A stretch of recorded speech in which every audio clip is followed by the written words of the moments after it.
teman-teman membeli materai seharga Rp10.000 untuk surat pernyataan, kontrak kerja, berkas pendaftaran, atau dokumen penting lainnya. Kelihatannya sederhana, tempel materai, tanda tangan, lalu selesai. Padahal, di balik satu lembar materai itu ada fungsi hukum, fungsi pajak, dan juga fungsi administrasi yang penting. Kami dari kelompok 7 kelas 4B Manajemen akan membahas materi mengenai bea materai dan pajak lainnya. Dalam video ini, pembahasan akan dibagi menjadi dua bagian besar. Bagian pertama adalah materi mengenai bea materai, yaitu pajak atas dokumen tertentu. Bagian kedua adalah pajak lainnya seperti PBB, pajak kendaraan bermotor, BBNKB, BPHTB, dan pajak daerah lainnya. Sekarang kita masuk ke pembahasan pertama, yaitu mengenai bea materai. Terima kasih Elsa. Sebelum membahas lebih jauh, kita perlu pahami dulu apa itu bea materai. Secara sederhana, bea materai adalah pajak yang dikenakan atas dokumen tertentu yang memiliki nilai hukum atau nilai ekonomi. Jadi, yang dikenakan bukan barangnya, bukan penghasilannya, dan bukan jasanya. Yang dikenakan adalah dokumennya. Contohnya adalah surat perjanjian, akta notaris, surat kuasa, surat pernyataan, kwitansi dengan nilai tertentu, dokumen transaksi, atau dokumen yang dapat digunakan sebagai alat bukti di pengadilan. Namun, penting dipahami bahwa materai bukan berarti otomatis membuat isi perjanjian benar. Materai tidak menjamin bahwa isi dokumen pasti sah secara material. Materai lebih berkaitan dengan kewajiban pajak atas dokumen dan kekuatan dokumen saat digunakan sebagai alat bukti. Jadi, kalau ada dokumen palsu lalu diberi materai, dokumen itu tetap bersalah. Materai bukan alat untuk membenarkan isi dokumen yang salah. Materai hanya menunjukkan bahwa kewajiban bea atas dokumen tersebut sudah dipenuhi. Bea materai memiliki beberapa fungsi. Yang pertama, yaitu fungsi fiskal. Artinya, bea materai menjadi salah satu sumber penerimaan negara. Kedua, fungsi hukum. Dokumen bermaterai dapat memperkuat kedudukan dokumen sebagai alat bukti, terutama jika digunakan dalam proses pembuktian di pengadilan. Nah, yang ketiga, fungsi administratif. Bea materai membantu menertibkan dokumen resmi. Dengan adanya aturan mengenai dokumen apa saja yang wajib bermaterai, masyarakat dan pelaku usaha menjadi lebih berhati-hati dalam membuat dokumen. Keempat, fungsi sosial ekonomi. Saat ini, dokumen dengan nilai ekonomi di bawah 5 juta tidak wajib dikenakan bea materai. Nah, jadi bea materai bukan sekedar tempelan di atas kertas. Ia punya fungsi pajak, fungsi hukum, fungsi administrasi. Selanjutnya, kita akan melihat bagaimana bea materai berkembang dari masa ke masa. Terima kasih Siti. Nah, kalau kita lihat dari sejarahnya, sistem materai sudah dikenal sejak masa kolonial. Pada zaman itu, konsepnya dikenal sebagai semacam stamp duty, yaitu pungutan atas dokumen resmi. Setelah Indonesia merdeka, aturan lama masih digunakan sementara dengan beberapa penyesuaian. Kemudian pada tahun 1985, pemerintah menerbitkan Undang-Undang Nomor 13 Tahun 1985 tentang bea materai. Aturan ini menjadi titik penting karena membuat sistem materai lebih sederhana. Dulu masyarakat mengenal materai dengan nominal Rp3.000 dan Rp6.000. Tetapi setelah terbit Undang-Undang Nomor 10 Tahun 2020, tarif bea materai disederhanakan menjadi satu tarif, yaitu sebesar Rp10.000. Perubahan ini bukan sekedar menaikkan tarif. Pemerintah juga menaikkan batas nilai dokumen yang wajib bermaterai menjadi di atas 5 juta. Jadi tidak semua dokumen tuh harus diberi materai. Perkembangan terbaru adalah hadirnya e-materai. Ini penting karena sekarang banyak dokumen dibuat dengan dan ditandatangani secara digital. Misalnya dokumen pendaftaran, surat elektronik, kontrak digital, dan dokumen administrasi online. Dari sini kita bisa melihat bahwa bea materai terus berkembang mengikuti perkembangan zaman. Dari fisik di atas kertas, sekarang berkembang ke bentuk elektronik.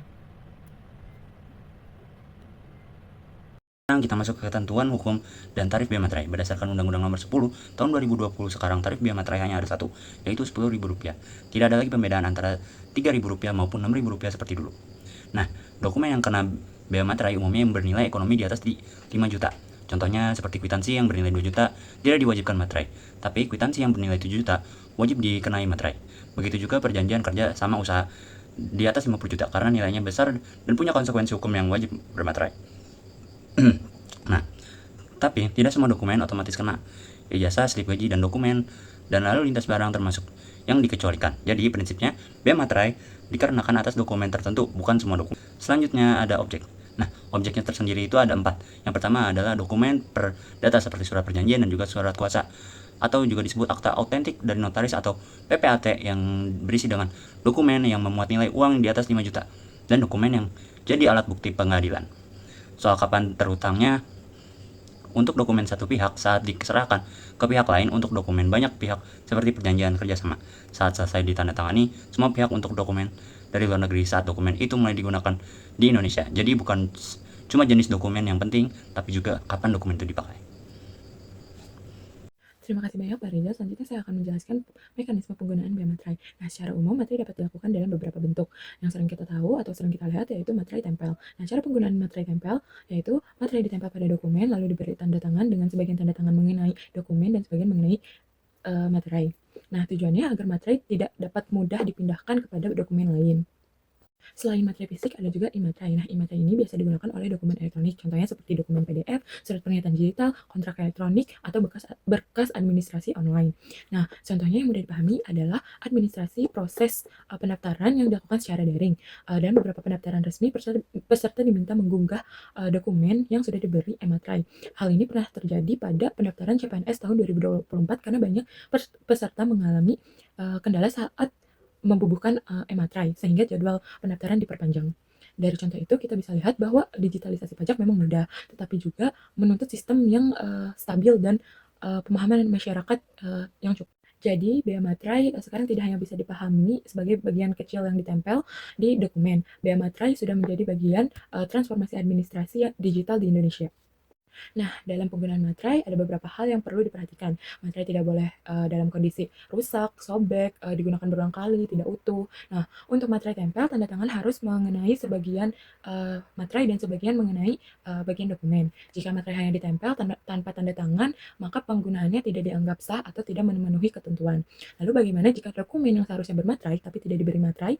Nah, dalam kondisi tertentu dapat dilakukan pemateraian kemudian. Misalnya, dokumen yang belum diberi materai atau bermaterai dapat digunakan sebagai alat bukti di pengadilan. Maka dokumen tersebut dipenuhi kewajiban bea materainya terlebih dahulu, termasuk kemungkinan dikenakan denda sesuai ketentuan. Selain sanksi administratif, ada juga sanksi pidana, terutama pada pemalsuan materai. Ini sering terjadi. Pemalsuan materai merupakan pelanggaran serius karena berkaitan dengan dokumen resmi dan penerimaan negara. Dari sini kita bisa mengambil pesan sederhana, materai memang kecil, tetapi penggunaannya tidak boleh asal-asalan. Selanjutnya kita masuk ke bagian kedua, yaitu pajak lainnya. Terima kasih Marsha. Setelah membahas bea materai, sekarang kita masuk ke materi kedua, yaitu pajak lainnya. Pajak lainnya di sini merujuk pada jenis-jenis pajak di luar bea materai yang juga sering ditemui dalam kehidupan masyarakat. Contohnya adalah pajak bumi dan bangunan atau PBB, pajak kendaraan bermotor atau PKB, bea balik nama kendaraan bermotor atau BBNKB, serta pajak daerah lainnya seperti BPHTB. Pajak-pajak ini memiliki peran penting, terutama dalam mendukung penerimaan daerah atau pendapatan asli daerah. Pertama, kita bahas pajak bumi dan bangunan atau PBB. PBB di sini adalah pajak yang dikenakan atas bumi atau bangunan yang dikuasai atau dimanfaatkan oleh orang pribadi maupun badan. Contohnya, seseorang memiliki rumah, tanah, ruko, atau bangunan usaha.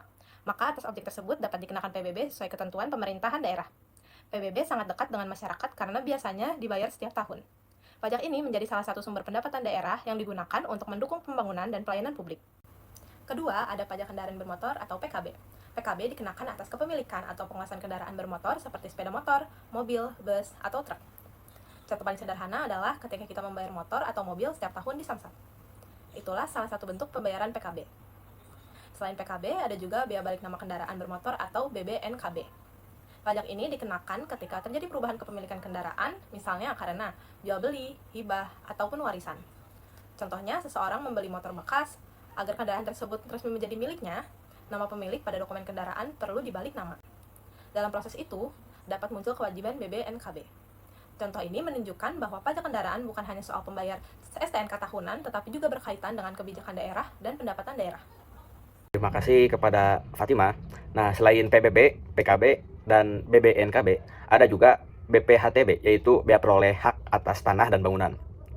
BPHTB dikenakan ketika seseorang memperoleh hak atas tanah atau bangunan. Misalnya karena membeli rumah, atau menerima hibah tanah atau warisan, dan transaksi lainnya yang menyebabkan seseorang memperoleh hak atas tanah atau bangunan. Disinilah kita bisa melihat hubungan antara bea materai dan pajak lainnya.